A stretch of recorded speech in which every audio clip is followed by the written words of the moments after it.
TV নাটকের বর্তমান সময়ের জনপ্রিয় অভিনয়শিল্পী মুশফিকার ফারহান। গেল কয়েক বছর ধরে নিজের অভিনয় দিয়ে নিজেকে প্রমাণ করেছেন ফারহান। প্রতিটি নাটকে নিজেকে বদলেছেন, নিজেকে এবং নিজের অভিনয়কে নিয়ে কাটাছেঁড়া করেছেন। তাই তো ফারহানের ক্যারিয়ারে যুক্ত হয়েছে নতুন রেকর্ড। অভিনেতা মুশফিকার ফারহান খুব অল্প সময়ের মধ্যেই অভিনয় দিয়ে দর্শক হৃদয়ে জায়গা করে নিয়েছেন। এই অভিনেতা দিনে দিনে নিজেকে বদলেছেন, নিজেকে তৈরি করেছেন নিজের প্রতিদ্বন্দ্বী হিসেবে। সব ধরনের চরিত্রেই নিজেকে ফুটিয়ে তোলার চেষ্টা করেছেন তিনি। তাই তো ফারহানের ক্যারিয়ারে একের পর এক সফলতা। এবার তার সাফল্যের ঝুলিতে যুক্ত হয়েছে নতুন রেকর্ড। অভিনয় জীবনে এ পর্যন্ত ফারহান অভিনীত ১০৪টি নাটকের গড় ভিউ ১ কোটির উপরে, যা প্রমাণ করেছে তার অভিনয়ে কতটা মুগ্ধ দর্শকরা।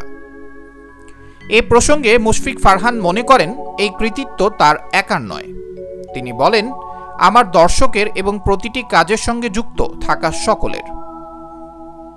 তারা সাপোর্ট না দিলে হয়তো আমি আজকে এই অবস্থানে নিয়ে আসতে পারতাম না। এজন্য আমার সকল ভক্ত অনুরাগী ও দর্শকদের কাছে কৃতজ্ঞতা। এ সময় ফারহান ধন্যবাদ জানিয়েছেন এসব নাটকে তার প্রযোজক, পরিচালক ও সহকর্মীদের। তিনি বলেন, নাটক যত বেশি দেখবে তত বেশি ভিউজ হবে, সেই কাজ সংশ্লিষ্ট সকলের ভালো লাগবে। অনুভব হবে কাজটা এত এত মানুষ দেখছে। তবে সবচেয়ে বেশি ভিউ হলেই নাটক ভালো, এটা বিচারের মানদণ্ড না। ক্যারিয়ারে শুরু থেকে চেষ্টা করে আসছি দর্শকদেরকে ভালো কাজ উপহার দেওয়ার।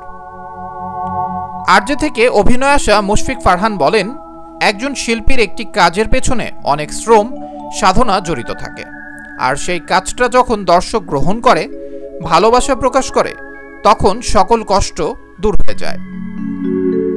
আমি কাজের ক্ষেত্রে দর্শকদের চাওয়াকে সবসময় আগে প্রাধান্য দিই।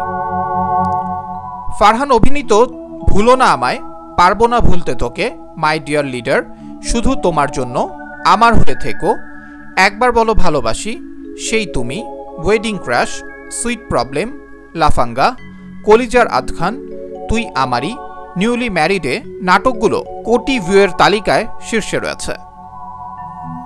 এদিকে রেডিও জকি হিসেবেই ক্যারিয়ার শুরু করেন মুশফিকার ফারহান। সেখানে জনপ্রিয়তাও পান তিনি। আকর্ষণীয় কণ্ঠ আর চমৎকার উপস্থাপনায় মুগ্ধ করেন শ্রোতাদের। পরবর্তীতে অভিনয়ে নাম লেখান তিনি।